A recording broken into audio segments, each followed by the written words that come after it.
Police versus politicians, ఖద్దరు versus ఖాకీలు. పోలీసులు అధికార పార్టీ ఎమ్మెల్యేపై కేసు నమోదు చేస్తే ఎమ్మెల్యేలు ఏకంగా గన్మెన్లనే వెనక్కి పంపారు. పోటాపోటీగా మాటల ఈటలు దూస్తున్నారు. పశ్చిమ గోదావరి జిల్లాలో రోజు రోజుకు ముదురుతున్న వివాదం చంద్రబాబుకు తలనొప్పులు తెచ్చిపెడుతోంది. ఇద్దరిని ఏమీ అనలేక సతమతమైపోతున్నారు సీఎం. అసలు పోలీసులు ప్రజాప్రతినిధుల మధ్య గొడవ ఎందుకు రాజుకుంది? ఇంకెన్ని మలుపులు తిరుగుతుంది?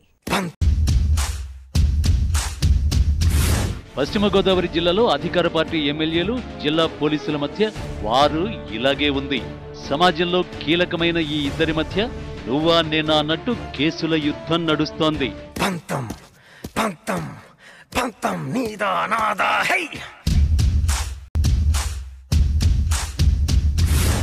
జిల్లాలో టీడీపీ ఎమ్మెల్యేలు, మంత్రులు, ఎమ్మెల్సీలు తణుకు ఎమ్మెల్యేకు మద్దతుగా జిల్లా పోలీసు శాఖపై తిరుగుబాటుకు సై అంటున్నారు. ఎమ్మెల్యేలు మరో అడుగు ముందుకేసి తమకు కేటాయించిన గన్మెన్ ను సరెండర్ చేసేశారు. ఎమ్మెల్సీలు సైతం అదే బాటలో గన్మెన్ ను వెనక్కి పంపారు. జిల్లా పోలీసు శాఖలో ప్రక్షాళన జరగాలని టీడీపీ ఎమ్మెల్యేలు పట్టుబట్టారు. ఈరోజు ఒక అన్యాయంగా కేసు కట్టే స్థాయి ఉన్నటువంటి కేసు కాదు ఇది. అది చిన్న సమస్య, అక్కడ పరిష్కరించి తీసుకున్నారు, అయిపోయింది, అన్నీ అయిపోయినాయి. దాని మీద ఎటువంటి నిర్బంధన జరగలేదనేదే నేను చెప్పేది. ఇప్పుడు కూడా నిర్బంధన అంటే ఏమిటి? రూముల్లో లాక్లు వేయటం, లేకపోతే తాళ్లు పెట్టి కట్టేసి కొట్టేయడం అనేది నిర్బంధన. నా ఆఫీస్కి వచ్చారు, మాట్లాడారు, వెళ్ళారు.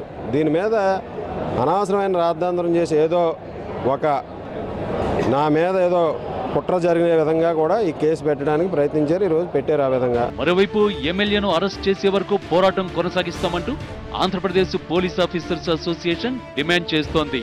నిజంగా సభ్య సమాజం అసలుకి తలదించుకోవాల్సినటువంటి అంశంగా పోలీస్ అధికారుల సంఘం పరిగణిస్తూ ఉంది. ఇలాంటి ఒక వీధి రౌడీలాగా ప్రవర్తించినటువంటి ఎమ్మెల్యే గారి మీద తక్షణమే ఎఫ్ఐఆర్లో పొందుపరిచి తక్షణమే అతన్ని అరెస్ట్ చేయాలని చెప్పేసి సంఘం డిమాండ్ చేస్తూ ఉంది. అసలు వివాదం ఎలా రాజుకుంది అంటే, ఇరగవరం రేలంగి గ్రామంలో 3 రోజుల క్రితం టీడీపీ, వైసీపీ కార్యకర్తల మధ్య ఘర్షణ జరిగింది. భయంకరంగా కొట్టుకున్నారు.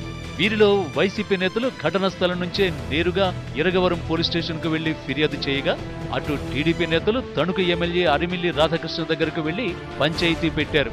వైసీపీ నేతల ఫిర్యాదు మేరకు ఎస్ఐ 6 టీడీపీ నేతల్ని, 4 వైసీపీ నేతల్ని అదుపులోకి తీసుకున్నారు. దీంతో ఎస్ఐపై ఆగ్రహించిన ఎమ్మెల్యే ఎస్ఐని తన ఇంటికి రప్పించుకున్నారు. ఎంత దమ్ముంటే టీడీపీ నేతల్ని అరెస్ట్ చేస్తావంటూ ఆగ్రహించారు. నేలపై అతన్ని కూర్చోబెట్టి నిర్బంధించి సినిమా లెవెల్లో చెలరేగిపోయారు. అయితే ఎస్ఐ నిర్బంధం విషయాన్ని మొదట వెలుగులోకి తెచ్చింది హెచ్ఎం టీవీ. ఎమ్మెల్యే, అతని అనుచరులు ఎస్ఐని ఇంటిలో హౌస్ అరెస్ట్ చేశారంటూ వరుస కథనాలు ప్రసారం చేసింది. దీంతో పెద్ద వివాదం అయ్యేలాగుందని గ్రహించిన ఎమ్మెల్యే రాధాకృష్ణ ఎస్ఐని రాత్రి 11 గంటలకు విడిచిపెట్టారు.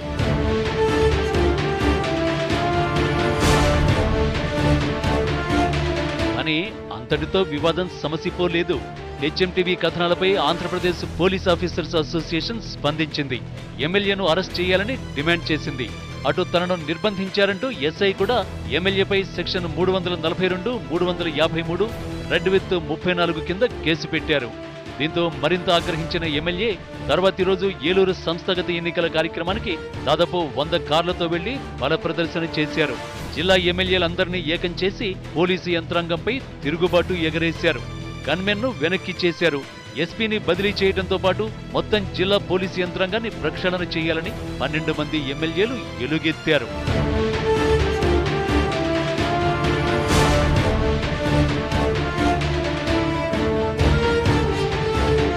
మొత్తానికి నువ్వా నేనా అన్నట్టు పశ్చిమ గోదావరి జిల్లాలో పోలీసులు వర్సెస్ పొలిటీషియన్స్ గొడవ నడుస్తోంది.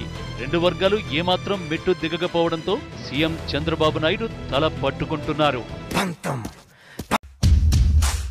పశ్చిమ గోదావరి జిల్లాలో ప్రజాప్రతినిధులు, పోలీసుల గొడవ ఇప్పటిది కాదు. కొన్నాళ్ల నుంచి ఎస్పీపై రుసరుసలాడిపోతున్నారు టీడీపీ ఎమ్మెల్యేలు. ఇప్పుడు ఎస్ఐ నిర్బంధం గొడవ రాజుకోవడంతో వివాదం మరింత ముదురుతోంది.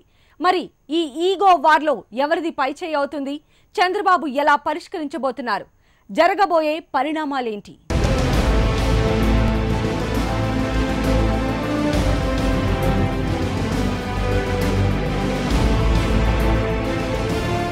పశ్చిమ గోదావరి జిల్లా ఎస్పీ భాస్కర్ భూషణ్ తో అధికార టీడీపీ ఎమ్మెల్యేలకు మొదట్నుంచి అస్సలు పడటం లేదు. తనదైన స్టైల్లో దూసుకుపోతున్న ఎస్పీతో రోజురోజుకు వైరం పెంచుకుంటున్నారు. ఎస్పీ మాపై కక్షగట్టారు, ఆయన తీరుతో విసిగిపోతున్నాం. వెంటనే పశ్చిమ గోదావరి జిల్లాలో పోలీస్ శాఖ ప్రక్షాళన జరగాలి. ఆత్మాభిమానం లేకపోతే జీవితమే లేదు. ఆత్మాభిమానాన్ని చంపుకుని బ్రతకలేం. తాడోపేడో తేల్చుకునేందుకు సిద్ధంగా ఉన్నాం. ఇది పశ్చిమ గోదావరి జిల్లాలో అధికార పార్టీ ఎమ్మెల్యేల మూకుమ్మడి ఆవేదన. ఇప్పుడు ఎస్ఐ నిర్బంధం వివాదం కూడా రాజుకోవడంతో మరింత ముదురుతోంది. జిల్లా ఇన్ఛార్జి మంత్రి ప్రతిపాటి పుల్లారావు జోక్యం చేసుకున్న వివాదం సద్దుమణగలేదు. జిల్లా పార్టీ పశ్చిమ గోదావరి జిల్లా పార్టీ అందరూ ఒకే మాట మీద ఉన్నారు. దీంట్లో రెండో ఆలోచన లేదు. మీరు కూడా ప్రశాంతంగా ఒక గంట ఓపిక పట్టండి. మీరు చెప్పినవి వింటాం. అవసరమైతే తర్వాత అధిష్టానంతో కూడా ఇక్కడి నుంచే మాట్లాడి దీనికి పరిష్కారం తప్పకుండా తీసుకుంటాము. ఎస్ఐపై దౌర్జన్యం వివాదం కాస్త ఇప్పుడు జిల్లా ఎస్పీ సిఐల టార్గెట్ గా మారింది. సిఐ రామారావుపై చర్యలు తీసుకోవాలనే కొత్త వాదనతో అధికార పార్టీ నేతలు ఆందోళన చేస్తున్నారు. ఆ దిశగా అధిష్టానంపై ఒత్తిడి పెంచే ప్రయత్నం చేస్తున్నారు. సిఐపై ఎందుకు అంటే రేలంగి గ్రామ గొడవలో వైసీపీ నేతలపై చర్యలు తీసుకోకపోవడానికి సిఐ రామారావే కారణమని వారి వాదన. అందుకే సిఐ మీద కోపంతో ఎస్ఐని నిర్బంధించారు.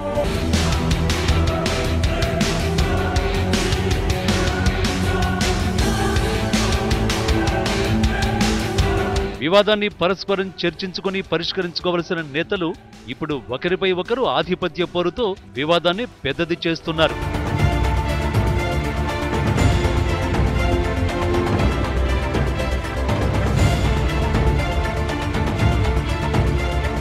ఈ తీరుపై ప్రజా సంఘాలు కూడా అభ్యంతరం వ్యక్తం చేస్తున్నాయి. ఎమ్మెల్యే దౌర్జన్యంపై ప్రశ్నించి కేసులు నమోదు చేస్తే తప్పేంటని ప్రశ్నిస్తున్నారు. సాధారణ పౌరులపై ఇదే సెక్షన్లపై కేసులు నమోదు చేస్తే మాట్లాడని ప్రజాప్రతినిధులు ఇప్పుడు ఎమ్మెల్యేపై కేసు పెడితే ఎందుకు ఆందోళన చెందుతున్నారని ప్రజా సంఘాల నేతలు ప్రశ్నిస్తున్నారు. మరోవైపు ఈ వివాదంపై సీఎం చంద్రబాబు కూడా స్పందించారు. ప్రజాప్రతినిధులు పోలీసుల మధ్య కమ్యూనికేషన్ గ్యాపే వివాదానికి కారణమన్నారు.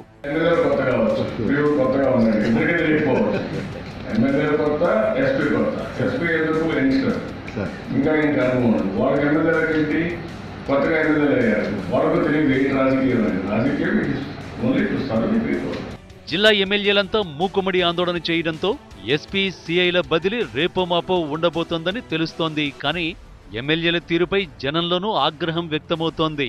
అధికారం ఉంది కదా అని అందరిపైన చిందులేస్తే కుదరదని అంటున్నారు. మొత్తానికి పొట్టేలు కొండను ఢీకొట్టి భంగపడిన చందంగా ఎమ్మెల్యేల పరిస్థితి మారిందని జనం అనుకుంటున్నారు.